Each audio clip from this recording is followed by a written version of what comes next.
Welcome back, everyone. It's Tilly Storm, and today I want to talk to you about somatic intelligence and how it is the new emotional intelligence, and why you should care about having somatic intelligence, how it will help you heal from sexual trauma or abuse, or negative sexual conditioning and programming. I think all of us know at this point about emotional intelligence. We know that we want to be connected to our emotions and what we're feeling inside. And all of us want emotionally connected partners. We want emotionally available men. We are very cognizant and aware of having an emotional intelligence. What to do with our emotions? Can we contact them? Can we allow ourselves to feel them? Can we talk about them in a way where we own our emotions without blaming our partner for what we are feeling inside? And now I want to say that many of you, I actually just sent my email list a survey this past week and asking them about their biggest struggles and pain points in their relationship, their sex life, and their business and career. And the second top pain point was communication, that they were struggling with communicating with their partner at all. And this goes to show me that a lot of you are still struggling with being able to speak what you need and want, to speak what you're feeling inside to your partner in a way that feels safe and supportive. So that shows me that while we may have some awareness around our emotional intelligence, it doesn't mean that our partner is quite where we are yet, or that we put expectations on our partner to express and talk about their emotions in the same way that we as women do, which often is never going to be the case. That's another podcast episode right there, so I'm not going to go into that, but let's bring it back to emotional intelligence versus somatic intelligence. Somatic intelligence is the ability to feel in your body, to be connected, so connected to your body that your body becomes the barometer for how aligned you are with pleasure, with purpose, with your desires, your dreams, all of these things. The body is like a barometer. Anytime there's pain, anger, sadness, any negative emotion that we're experiencing, any blockage of emotions and numbness, or we find ourselves disassociating from our body. Anytime that we do those things, this is because there's something inside of the body that we are not wanting to feel, that we are resisting to feel. And the reason that somatic intelligence is so important is because if you do not have the courage and the heart to go into these parts of the body that are speaking to you, then you will never break free from whatever that blockage is trying to show you. We have lived in a time where we have been praised for thinking a lot. We have been told that our analytical brain and our mind, that we should think ourselves into our goals and dreams and desires, that we should be able to map out a plan, to set a goal, to create the steps, to break down the steps of like, this is how I'm going to achieve the goal, blah, blah, blah, blah, blah. And the way that we're taught is that we need to use our logical thinking brain to get there, that we can think ourselves into the life that we desire. And this is the old paradigm. This doesn't work. This does not work. This doesn't work. Even the traditional shamanic traditions, ancient traditions before we had technology and the Industrial Revolution happened, people were so connected to their body, their intuition, and what it was telling us.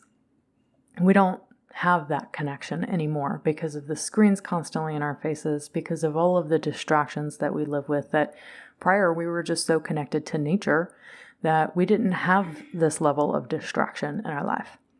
And somatic intelligence is about using what you feel inside to lead you towards your goals and desires. So it's no longer about thinking.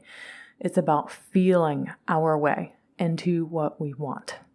How does this relate to sex and pleasure, or healing from sexual abuse or negative sexual conditioning, Why does it matter? Because you cannot think your way into healing. You cannot think your way into having an amazing sex life. You can't talk it either. Even though this is what couples counseling and therapy and sex therapy, traditional sex therapy, have done. That we can just go and sit and talk to someone about our problems and, expect that they're actually going to get better. Guess what? Couples counseling has the lowest success rate of any therapy in existence. There's a reason why. It's because you can only heal something on the level of mind that the initial imprint, that the initial hurt or pain was created. And since all sexuality, intimacy, relationship issues are derived from an experience or a perceived experience of a lack of love, safety, and belonging. And this is wired on the unconscious brain. If you can think of your brain at 3 different levels, okay? There is the forebrain, your cortical thinking mind. Then there's the limbic brain, your emotional brain. And then there's your unconscious brain. And your unconscious brain rules the past. Your cortical thinking mind rules the future. And your limbic brain in the middle rules the present moment. So the only way that we can really heal and integrate any sort of sexual abuse or trauma or negative sexual conditioning that you got from religion or society, or just from a bunch of stories that you pieced together growing up from magazines, from Hollywood, from whatever. The only way that we can really change these stories about ourselves is to go to the unconscious brain. Now, somatics, what does that word mean? It means body. Soma means body. The way you get access to the unconscious brain is through the body, through ritual, through symbol, through hypnosis, through going deep into the unconscious. It takes some patience. Sometimes there's so much cortical control that people really struggle to get into their body because there's this controlling piece of the mind that says, well, it's not safe to go into the unconscious mind because we're going to see something that we don't like, or there's going to be something there that we're going to have to face if we actually allow ourselves to go there. So there's this huge, massive resistance that happens in people's cortical thinking mind to give them a reason to not go there. This is why I'll do calls with people all the time and they're like, yeah, I'm going to sign up for this program, blah, blah, and then they never do it. Why? Because the fear of going there is so strong because your cortical thinking mind is just doing what it needs to do to preserve your ego identity, to make sure that your experience that you currently have stays intact, that who you think you are remains intact, because it's terrifying to think that, oh my God, if I let myself go there and face these things in my unconscious and in my body, then who might I be after? What might happen to my relationship? What might happen to me? What might happen to my identity? Who will I be after I allow myself to go there? And because the ego is so set in its ways and it wants you to remain static, it wants you to just have the status quo. Its only job is to just make sure that you're safe, that everything is good, and it doesn't matter if you don't like it right now. You might be begging for change. You might be saying, oh, I want to change this so bad. I want to change this so bad. But then your ego is like, yeah, but change is scary. We don't like change. It's uncertain. We don't know what's on the other side of it. So it tries to keep you here in place. So there's always just massive resistance around sexuality work, around healing any sexual trauma on a deep body level, because you don't know who you're going to be when you come out of it. You don't know what you're going to have to face to get to the other side of it. So somatic intelligence is where we develop the courage in the heart, to allow ourselves to access our body's intelligence, to meet it with compassion and love, to approach it and find out what is it trying to tell us. So there is a difference between pain and suffering. So a lot of women on that survey I just sent also shared that they experience a lot of pain or numbness in their vulva or their vagina. And part of this is because we have so many negative stories, so much negative conditioning, and unresolved sexual trauma that literally the body is holding on to, which is why couples counseling and therapy does not work, because it's all held in your body, not your freaking brain. So it requires de-armoring practices. It requires facing the pain, going into the edge of the pain to meet it without re-traumatizing yourself. Now, how do you do that? What does that even look like? Well, it looks like getting so in tune with the sensations in your body that you start to notice them. Like, what am I feeling right now? Well, I'm feeling a lot of resistance to going into my body and noticing what's there in the first place because I'm scared. All right, great.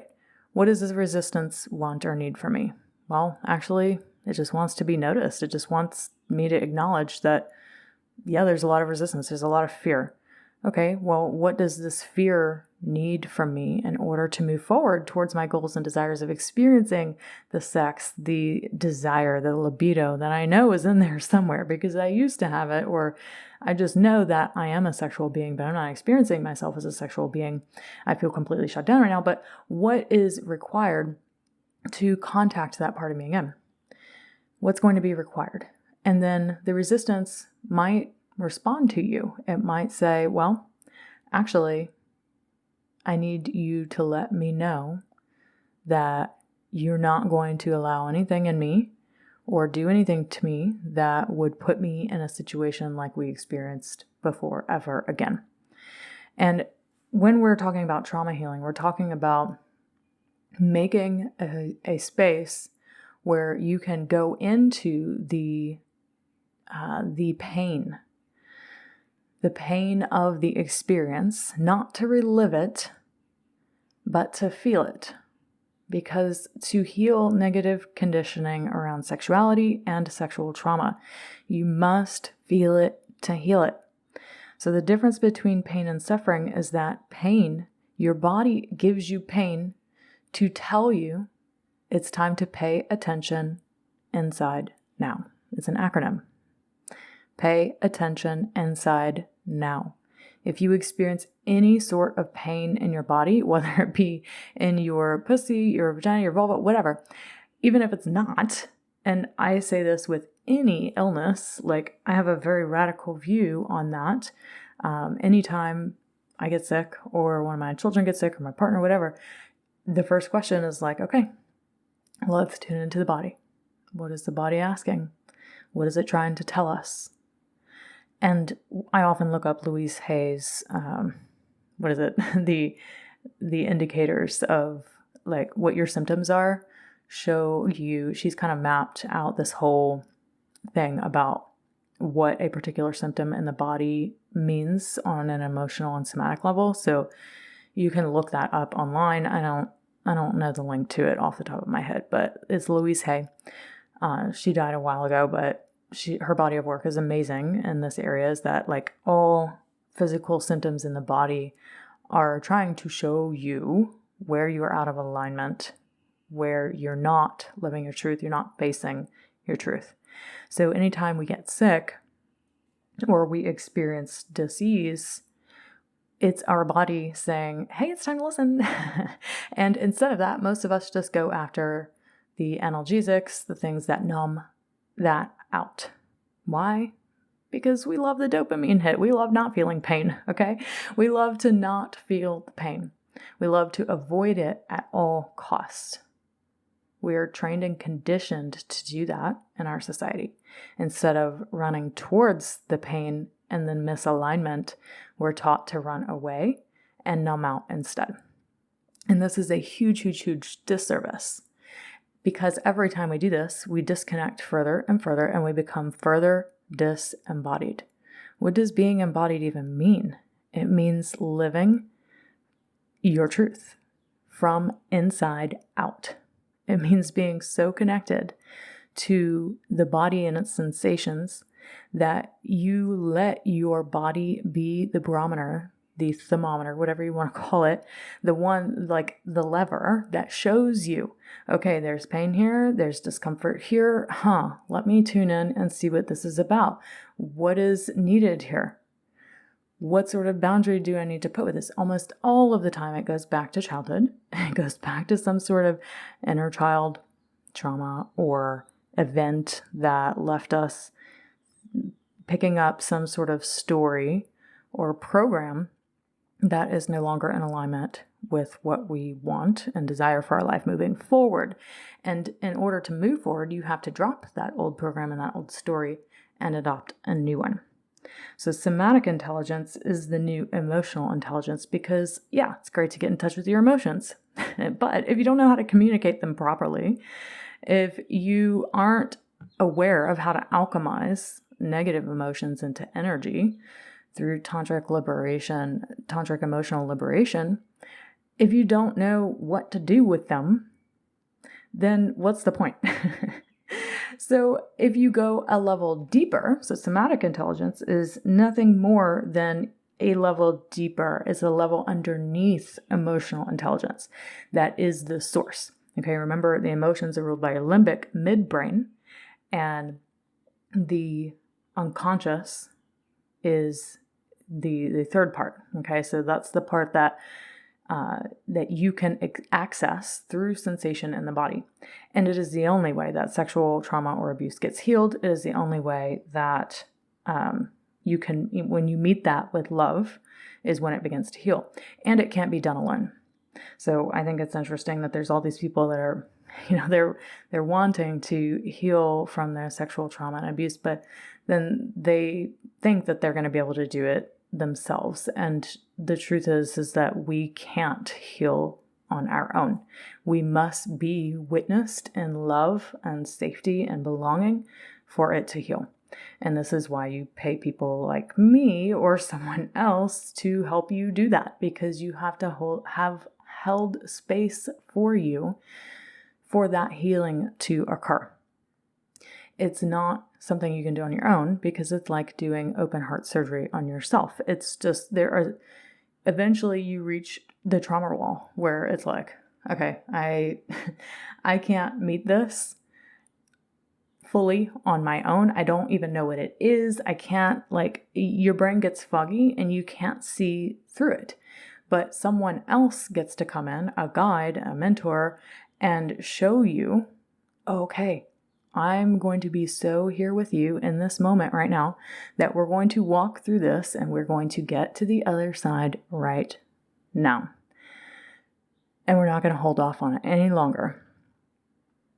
So even if it's uncomfortable, it can bring up a lot and there can be a lot of resistance to it. But having that person to support you through walking through the pain is required. And every single shamanic tradition, every single Native American tradition, it's just the nature of healing is that it must be witnessed by an individual. You meeting yourself in love and compassion, being witnessed by another and led through the shadow and the dark to bring it into the light is just how it works. It's just how it works.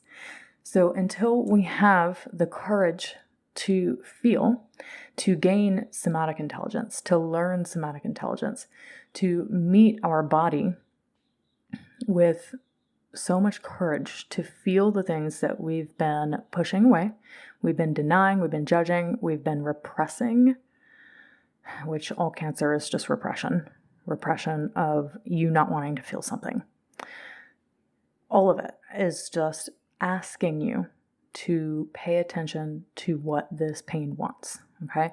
And then to be led through to the other side. And this is why kink and BDSM can be such a healing experience for many people, because it becomes this container. Remember a couple of weeks ago, I did the episode on safe spaces and containers and their overuse. This is one chance. Remember I said the healing phase of sexuality is the one where these containers are needed and required, but maybe the only one. So if someone is in a healing phase of their sexuality, creating very specific containers in the kink or BDSM world can be so incredibly supportive to help you heal from sexual trauma, abuse, or negative sexual conditioning and fear. Because it is about creating a container where you can go in, you can meet the pain with so much presence and consciousness with usually a skilled dom or someone who is very, very in tune and can hold incredible, impeccable space, who is trauma informed, who can do that for you. This is another way to heal it, right? Is through this outlet. But all of it, it must be met. You must have the courage to go there, because without the courage, you're just allowing the critical thinking mind. You're just, you're going to keep doing what you've always been doing, which is not actually changing anything, because until you have that courage to go into the body and to feel it with your newfound somatic intelligence, then you're not going to. You're not going to. Somatic intelligence is the next emotional intelligence. It's what's next. It is what is next in humanity. Now, I didn't finish sharing about the difference between pain and suffering. Suffering is simply when we choose to remain in the pain without actually doing anything about it, without meeting it. Is when we refuse to meet it. And we keep recreating the same patterns because we refuse to meet it. That creates suffering. It creates it. So if you want to stop suffering, you've got to grow the courage to meet it. All right, so with all of this said, I wanted to tell you about a new masterclass that I am hosting on June 24th. It's called Surrender to Receive.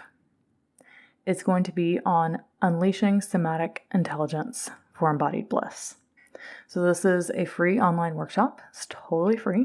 It's going to be 2.5 to 3 hours, depending on how long we go into Q&A. But it's designed to teach you how to cultivate somatic intelligence. So everything that I just shared with you today, I'm going to teach you how to let go of the resistance, to embrace the surrender, to feel safe tapping into the unknown, to get into the body and not be so afraid of it, to approach it with so much love and compassion and tenderness that you can come out on the other side and experience the infinite well of pleasure and receiving that's within you, that's going to transform the way you relate to your body and your sexuality if you just have the fucking courage to do it. I know it takes a lot of courage. But I've got you. So this isn't going to be just teaching. We're actually going to do the thing. You're going to gain so much understanding on a much deeper level of everything I just shared. You're going to actually learn the tools and the practices to get into your body and release the physical and the emotional blockages to get you through to the other side, from the pain to the pleasure. And we're actually going to do the practice. So it's going to be about 2.5 hours. The first hour is going to be me teaching on somatic intelligence as the key to surrender. So you're going to gain an understanding of how your body holds the key to unlocking bliss, surrender, and pleasure. And you're going to discover the techniques to release those blocks. The second hour, we're going to do a live practice. It's nothing sexual, so don't freak out if this feels like an edge for you. Nothing sexual is going to happen here. I'm just going to lead you through a body meditation, some breath work, some movement, some nervous system release to connect with your body's wisdom, to shed the layers of resistance and tension that you're holding on to that keep you from facing this. And then the third hour, we're going to have a Q&A to dive deep into these teachings. So you can ask me anything, whatever you've got that came up for you. I'm happy to hear more about it. So this is going to happen Saturday, June 24th, 12 to 3 p.m. Eastern Daylight Time. You can sign up for it at the link in the show notes.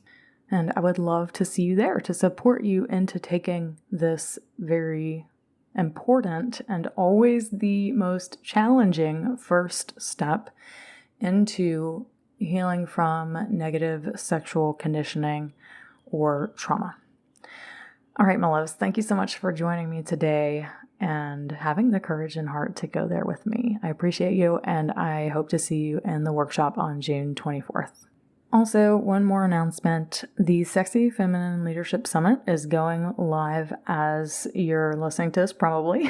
If you're listening to it on the day that it came out, which is June 13th, is today, then you have one more day full of speakers. My talk is on June 13th.